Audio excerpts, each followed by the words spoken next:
അദ്ദേഹത്തെ സാക്ഷിയായിട്ട് കോടതി വിളിച്ചിട്ട് സമൻസ് അയപ്പിച്ചിട്ട് 1 വർഷക്കാലം ആ സമൻസ് കൈപ്പറ്റിയിട്ടും അവിടെ ഹാജരാകാതെ അദ്ദേഹം ഒഴിഞ്ഞു നിന്നു. പക്ഷെ SP മുഖേന വാറണ്ട് അയച്ചപ്പോഴാണ് ഹാജരായിട്ട് സാക്ഷി പറഞ്ഞത്.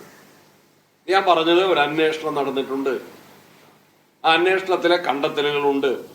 ആ അന്വേഷണത്തിൽ സുജിത്തിനെ ഈ SIയും പോലീസുകാരും മർദ്ദിച്ചതായിട്ട് വ്യക്തമായിട്ടുണ്ട്. സുജിത്തിന്റെ പേരിൽ ആരോപിച്ച കുറ്റങ്ങൾ കളവാണെന്ന് കോടതിയുടെ ഇടപെടലിലൂടെ നടന്ന വൈദ്യപരിശോധനയിൽ തെളിഞ്ഞിട്ടുണ്ട്. സത്യത്തിൽ ഇപ്പോൾ പുറത്തു വന്നിട്ടുള്ള CCTV ദൃശ്യങ്ങൾ പോലീസിന്റെ മുതിർന്ന ഉദ്യോഗസ്ഥന്മാർക്കും ആഭ്യന്തര വകുപ്പിനും ഇതിനോടകം തന്നെ ലഭിച്ചിട്ടുള്ളതാണ്. അത് വിവരാവകാശ നിയമത്തിന്റെ അടിസ്ഥാനത്തിൽ അപ്പീൽ ഫയൽ ചെയ്ത് സുജിത്തിന് ലഭിച്ചത് ഈ കഴിഞ്ഞ 3-ാം തീയതിയാണ് മാധ്യമങ്ങൾ അത് പുറത്തുവിട്ടത്. അതിനു മുൻപും ഗവൺമെന്റിന്റെ ആഭ്യന്തര വകുപ്പിന്റെ കയ്യിൽ ഈ കടലാസുകൾ അല്ലെങ്കിൽ രേഖകളുണ്ട്, തെളിവുകളുണ്ട്. ഇനി വാദത്തിനു വേണ്ടി അവരും അറിയുന്നത് ഈ 3-ാം തീയതിയാണെന്ന് സമ്മതിച്ചാൽ തന്നെ എന്ത് ചെയ്യണം? അവിടെ നടന്നിട്ടുള്ള കുറ്റമാണ്. കുന്നംകുളം പോലീസ് സ്റ്റേഷനിൽ നടന്നിട്ടുള്ളത് നമ്മുടെ രാജ്യത്തിന്റെ ശിക്ഷാ നിയമങ്ങളുടെ നഗ്നമായ ലംഘനമാണ്. പോലീസ് ആക്ടിന്റെ കൃത്യമായ ലംഘനമാണ് കുന്നംകുളത്ത് നടന്നിട്ടുള്ളത്. ഒരു വ്യക്തിയെ കയ്യേറ്റം ചെയ്തു, തടഞ്ഞു വെച്ചു, ആക്രമിച്ചു, പരിക്കേൽപ്പിച്ചു.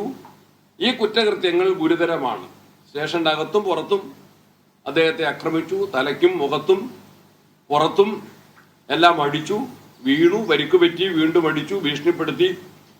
ഈ കുറ്റകൃത്യങ്ങൾ ആരുടെ മുൻപിൽ, ഒരു പോലീസ് ഉദ്യോഗസ്ഥന്റെ മുൻപിൽ ഈ കുറ്റകൃത്യങ്ങൾ എപ്പോൾ അദ്ദേഹത്തിന്റെ ശ്രദ്ധയിൽപ്പെടുന്നുവോ, whoever he or she may be, ആരും ആയിക്കോട്ടെ, കുന്നംകുളം പോലീസ് സ്റ്റേഷന്റെ SHO, സ്റ്റേഷൻ ഹൗസ് ഓഫീസർ, അവരുടെ മുൻപിൽ ഈ കുറ്റകൃത്യം റിപ്പോർട്ട് ചെയ്യപ്പെടുന്ന സമയത്ത് അപ്പോൾ തന്നെ ഈ പ്രതികൾക്കെതിരെ ഒരു FIR രജിസ്റ്റർ ചെയ്യണം. അതിന് കോടതിയിൽ കംപ്ലൈന്റ് ഉണ്ട് എന്നുള്ളതൊരു മറയല്ല. കോടതിയുടെ സ്വകാര്യ ന്യായമാണ്. പോലീസുകാർക്കെതിരെ കേസ് കൊടുത്താൽ ആ കേസിൽ നീതി കിട്ടില്ല എന്ന ധാരണയിൽ ഒരു സ്വകാര്യ ന്യായമാണ് അന്യായക്കാരൻ സുജിത്ത് കുന്നംകുളം മജിസ്ട്രേറ്റ് കോടതിയിൽ സമർപ്പിച്ചിട്ടുള്ളത്. അതിലാണ് പ്രാഥമിക നടപടികൾ കോടതി സ്വീകരിച്ചിട്ടുള്ളത്. പോലീസിനെ സംബന്ധിച്ച് നിയമാനുസരണം നമ്മുടെ രാജ്യത്തെ ക്രിമിനൽ നടപടി നിയമപ്രകാരം ഒരു കുറ്റകൃത്യം ഒരു പോലീസ് ഉദ്യോഗസ്ഥയുടെ മുൻപിൽ ബോധ്യപ്പെടുന്ന, റിപ്പോർട്ട് ചെയ്യപ്പെടുന്ന സമയത്ത് then and there they have to register a case and conduct investigation.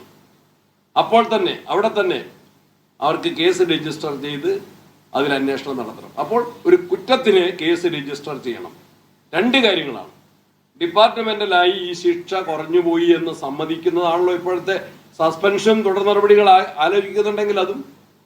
ശിക്ഷയുടെ കാര്യത്തിൽ ഒരു വിധി പ്രഖ്യാപിക്കാൻ ആ ശിക്ഷയുടെ ഫയൽ വിളിച്ചു വരുത്തി, അന്വേഷണ റിപ്പോർട്ട് വിളിച്ചു വരുത്തി, ഈ പ്രതികൾക്ക്, പോലീസുകാർക്ക് നൽകിയിരിക്കുന്ന ശിക്ഷ കുറ്റത്തിന് ആനുപാതികമാണോ, ഇൻ പ്രൊപ്പോർഷനേറ്റ്, കുറ്റത്തിന് ആനുപാതികമാണോ, അവർ ചെയ്ത കുറ്റങ്ങൾക്ക് ആനുപാതികമാണോ എന്ന് പരിശോധിച്ച് ആനുപാതികമല്ല എന്ന് ആർക്കും കണ്ടെത്താൻ സാധിക്കും.